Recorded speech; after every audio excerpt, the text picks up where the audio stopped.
El banco me llamó en una tarde cualquiera, mientras lavaba los platos convencida de que mi vida, aunque aburrida, al menos era segura. Señora, su marido está aquí con una mujer que es idéntica a usted. ¿Él no había viajado?, preguntó la voz al otro lado. En ese instante sentí que el mundo se detenía. Mi marido supuestamente estaba en otra ciudad, pero alguien que se hacía pasar por mí estaba a su lado, intentando mover nuestro dinero. Si te quedas conmigo hasta el final, vas a escuchar cómo pasé de ser la esposa engañada y confundida a ser la mujer que destruyó, con frialdad y sin escándalos, la doble vida de su marido y el plan de una impostora que quería robar mi lugar. Me llamo Mariela y hasta ese día pensaba que tenía un matrimonio normal. Nada perfecto, nada de cuento de hadas, pero estable. Llevábamos 12 años juntos, 10 de casados y una rutina tan repetida que yo podía adivinar el humor de mi marido, Jorge, solo por la forma en que cerraba la puerta al llegar a casa. Trabajaba en un puesto administrativo, ganaba poco pero fijo, pagaba facturas, hacía compras, cocinaba, limpiaba y creía, ingenuamente, que al menos en casa había lealtad. Jorge trabajaba en una empresa de logística y siempre decía que sus viajes eran inevitables. Pasaba varios días fuera, congresos, reuniones, visitas a clientes. Yo nunca fui de esas personas que revisan el teléfono o el correo. Siempre pensé que desconfiar era rebajarme, que el amor se demostraba soltando la cuerda, no apretándola. Cuando mis amigas me decían, «Ten cuidado, tanto viaje es raro», yo respondía, «Si empiezo a desconfiar de todo, mejor no estar casada». Él se ocupaba de casi todo lo financiero complicado. Teníamos una cuenta conjunta donde caía mi sueldo y parte del suyo, y otras cuentas a su nombre que él llamaba cosas del trabajo, inversiones, gastos de empresa, ahorros que yo no tenía por qué preocuparme. Yo me ocupaba de lo básico, pagar luz, agua, comida. Lo demás, según él, era demasiado técnico. Con el tiempo, empecé a notar cositas extrañas.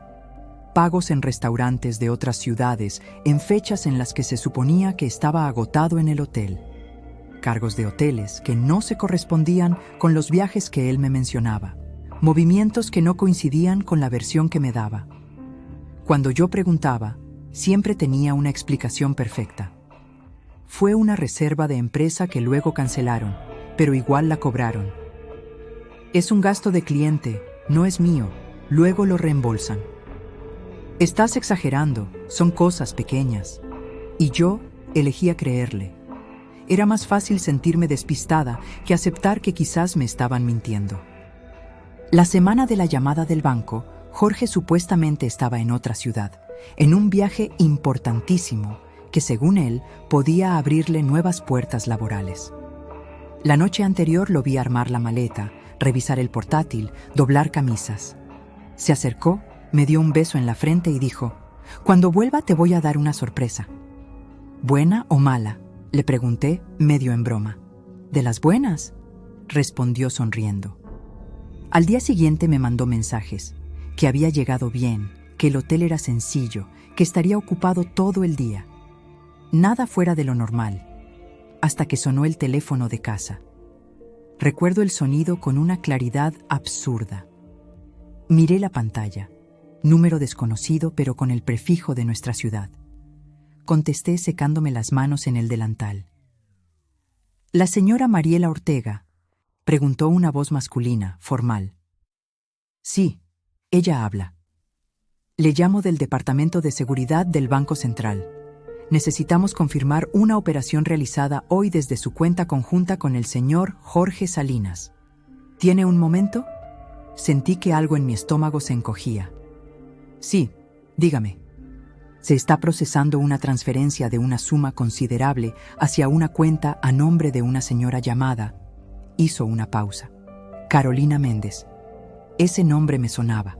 Carolina era una compañera de trabajo de la que Jorge me había hablado demasiadas veces, la que entendía sus chistes, la que siempre estaba en las reuniones importantes, la que supuestamente solo era amiga.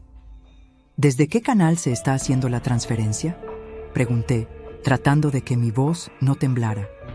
Desde la banca móvil del señor Salinas, pero la autorización sale como operación de la cuenta conjunta, explicó. ¿Y quién figura como autorizante?, insistí. Por el tipo de contrato que tiene, ambos son titulares, señora. Sin embargo, el sistema detectó que el patrón de movimiento cambió de forma brusca y por eso, antes de ejecutarla, la llamada se disparó automáticamente. Mi corazón latía tan fuerte que me costaba escuchar. ¿Cuál es el importe?, murmuré. Me dijo la cifra. Era más de lo que yo había conseguido ahorrar en años. Era casi vaciar nuestra cuenta conjunta. El empleado hizo una pausa. Por favor, necesito que me confirme. ¿Usted autorizó esta transferencia a la señora Carolina Méndez? En ese momento, tuve dos voces dentro de mí. Una decía, seguro Jorge te lo comentó y tú lo olvidaste. La otra susurraba, no, lo sabes, nunca te dijo nada. Está usando tu dinero para otra persona. Por primera vez, en vez de dudar de mí, dudé de él. No, respondí con claridad. No he autorizado ninguna transferencia. No tengo idea de quién autorizó eso ni con qué propósito. Escuché teclear al otro lado. Perfecto, señora. En ese caso, procederemos a bloquear de inmediato la operación como medida de seguridad. La transferencia no se completará. Cerré los ojos un segundo. Mi no me siento. Era como si me hubieran tirado un salvavidas en medio de un naufragio que yo ni sabía que estaba viviendo. Una cosa más, añadió el empleado. Dado el intento de movimiento inusual, podemos colocar un bloqueo adicional para que cualquier transferencia mayor a cierta cantidad requiera su autorización telefónica directa. ¿Desea activarlo? Miré a mi alrededor. El fregadero, los platos, la cocina humilde, mi vida aparentemente tranquila. Sentí que, por primera vez, alguien me ofrecía una forma de tomar el control. Sí, dije, bloquéenlo. Y a partir de ahora, ninguna operación grande se hace sin mi confirmación personal. Él tomó mis datos, estableció la nueva medida, me explicó los pasos. Cuando estábamos terminando, preguntó. Por protocolo, debemos informar al otro titular que la transferencia ha sido cancelada. ¿Quiere que registremos un motivo estándar o algún comentario específico? Fue ahí cuando, sin planearlo, nació mi venganza. Por la cabeza me pasaron imágenes. Jorge haciendo la maleta, diciéndome que era una sorpresa buena, hablándome de Carolina como si no hubiera nada raro, tomando decisiones sobre nuestro dinero sin mirarme a la cara. Pensé en cuántas veces había confiado ciegamente, cuántas veces había apagado mi intuición para no parecer paranoica. Deje registrado exactamente esto, dije, con la voz tranquila, casi suave. Transferencia bloqueada por la esposa, quien agradece que el banco sea más fiel que su marido. Hubo silencio un par de segundos. El empleado carraspeó, sorprendido. ¿Desea que lo consigne literalmente en la nota interna, señora? Sí, respondí. Literalmente. Colgamos. Me quedé quieta, con el teléfono en la mano, sintiendo una extraña mezcla de dolor y poder. No había gritado, no había insultado, no había armado una escena. Pero, en esa llamada, había clavado la primera estaca contra la mentira que llevaba años tragándome. No tardó en sonar mi móvil. Era Jorge. Hola, contesté. ¿Pasó algo con el banco?, preguntó, fingiendo naturalidad. Sí, respondí. Me llamaron para confirmar una transferencia importante de nuestra cuenta conjunta a una tal Carolina Méndez. Silencio. Ese silencio pesado que delata más que cualquier palabra. Mariela, ¿puedo explicarlo?, empezó. ¡Qué casualidad!, lo interrumpí. Porque ellos también te van a explicar algo, que la operación fue bloqueada y que tu esposa dejó una nota encantadora en el sistema. Chasqueó la lengua, molesto. Siempre exageras, era algo temporal, un favor, no es lo que tú piensas. Entonces dime qué pienso, respondí. Pienso que el hombre que supuestamente está en otra ciudad por trabajo, está en realidad en la ciudad, en un banco, intentando mandar nuestro dinero a otra mujer. Él respiró hondo, molesto. ¿De verdad vas a armar un drama por una transferencia? ¿De verdad voy a dejar de ser la idiota que no mira los estados de cuenta?, contesté. La conversación se volvió un duelo de frases gastadas por su parte y una nueva firmeza por la mía. Él insistía en que era algo de trabajo, que yo no entendía, que estaba mezclando cosas emocionales con temas financieros. Yo le repetí que no iba a discutir por teléfono, que hablaríamos cuando regresara, si es que aún tenía casa a la cual volver. Colgué antes de que pudiera decir algo más. Por primera vez, no me quedé pidiendo explicaciones, llorando, suplicando. Solo colgué. Los días siguientes fueron extraños. Jorge acortó su viaje. Regresó a casa con cara de cansado, pero también de enfadado, como si yo fuera la culpable de que el banco hubiera hecho su trabajo. Lo que hiciste con el banco fue una falta de respeto, soltó en cuanto cruzó la puerta. Lo que tú intentaste hacer con nuestro dinero fue un delito moral, respondí mirándolo a los ojos. ¿Desde cuándo necesitas mandar una cantidad así de alta a Carolina? Se movía por el salón gesticulando, como si estuviera en una obra de teatro. Dijo que era un préstamo, que ella estaba pasando por un mal momento, que él solo quería ayudar, que yo estaba paranoica. Cada frase que salía de su boca sonaba como una versión barata de todas las excusas que ya conocía. Si era un préstamo, me lo decías, dije.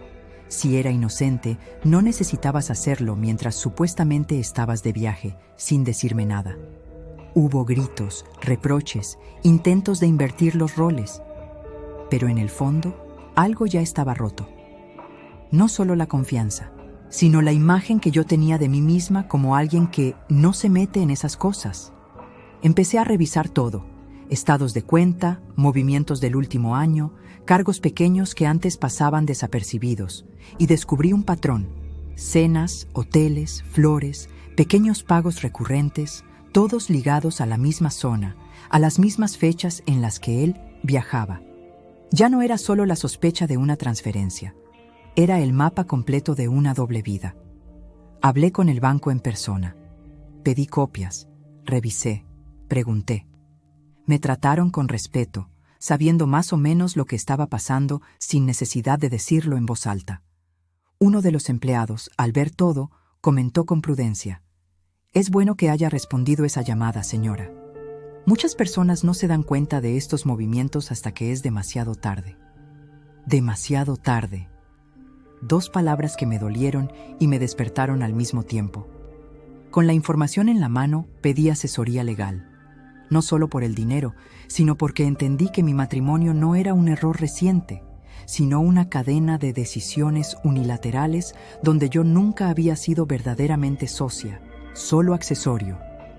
Cuando confronté a Jorge con todo, fechas, montos, nombres, lugares, ya no le quedaba mucho espacio para la mentira.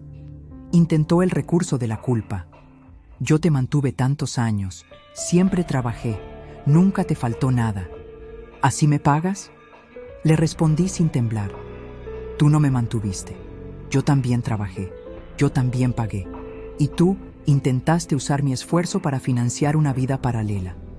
Eso no es mantener, es aprovecharse. Inicié la separación. No fue fácil, ni rápido.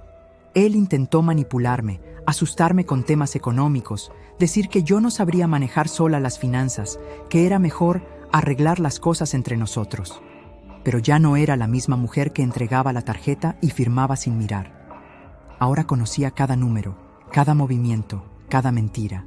La frase que dije en esa llamada al banco se convirtió en una especie de símbolo para mí. No por ser ingeniosa, sino por lo que representó. El momento exacto en el que dejé de proteger la imagen de un hombre que no había dudado en traicionarme y empecé a protegerme a mí. Con el tiempo, reorganizar mi vida económica fue parte de sanar.